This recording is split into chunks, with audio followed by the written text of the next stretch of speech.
What we have here is a new release from TAMIYA. I believe it's a new release. I've not seen it before. It is a radio controlled tank. Yes. It's a kit and you can build it. Yes. And it's a working tank, and it has a working tank-esque transmission.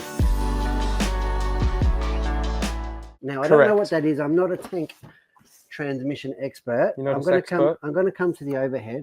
Roll overhead. And I'm going to zoom in up in here because you might know more about the transmission. And was it unique to this, or was it just tanks in general had this? The gearbox at the front, the transmission at the front. And the steering servo actuates on this, and that's what steers it left and right. That's not typical of a tank. No? No. Tanks are... through the planetary gears, right? It's got this clutch thing. Yeah, like. It did have a clutch. It had a clutch like in the actual tank, but it wasn't fed by servo, obviously. But basically the levers, because it wasn't a steering wheel. Some of them had steering wheels, but it was more levers. Yeah. And when you pulled a certain lever, it was like lever. Lever 2. It's a lever. Leberhausen. 2 levers. Two levers. Levers, my good lord. Levers. What have they good done lord, to you? oh my god. What have the Americans done to you? They've eaten me. You've been watching too much Simpsons.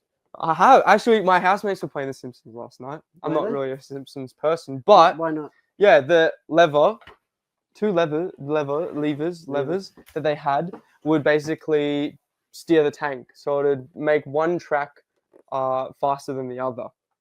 And that's how they did it. And then if you wanted to turn on a dime, you'd do full lock, and it would one track would go backwards, the other one would go forwards. So yeah, that's the gearbox system. Then it does have a servo. So I believe it's these some pins or in the clutch that it's changing. So all you need is a simple 2-channel radio gear. It does come with the 540 motor. It does come with the Hobby speed controller. Yes. You just need your standard 2-channel and a steering servo and a standard 7.2 volt battery. Or LiPo if you choose. And you have yourself a radio control tank. That's right. That's right. And the M4 Sherman is the main battle tank of the American US Army. In the Second World War. Heck yeah. I think it was a ratio of something like 7 to 1. Shermans had to go up against a Tiger to knock it out. So these, I've seen some absolutely brutal videos of the aftermath and the carnage that these endured.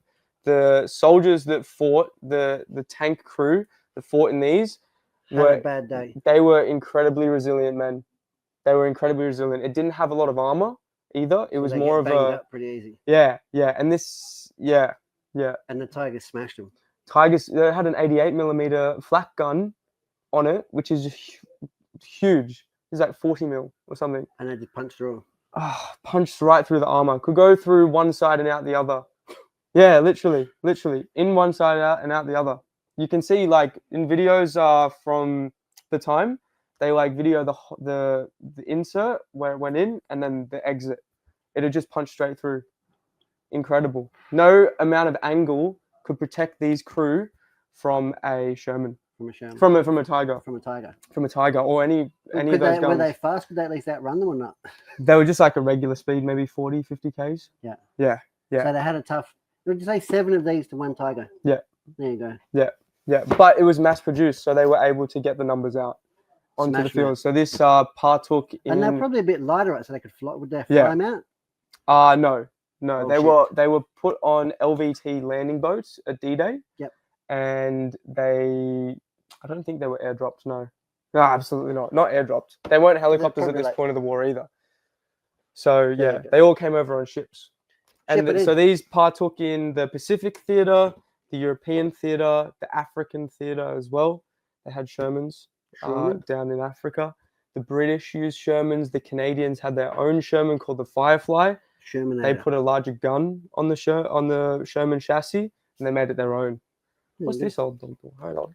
Anyway, that is a 1/16 scale RC version, and there is a whole line of these by TAMIYA. And if you come in here looking at this, you're going to get double teamed by Kobe and myself to buy it. That's right. Absolutely. I'm gonna...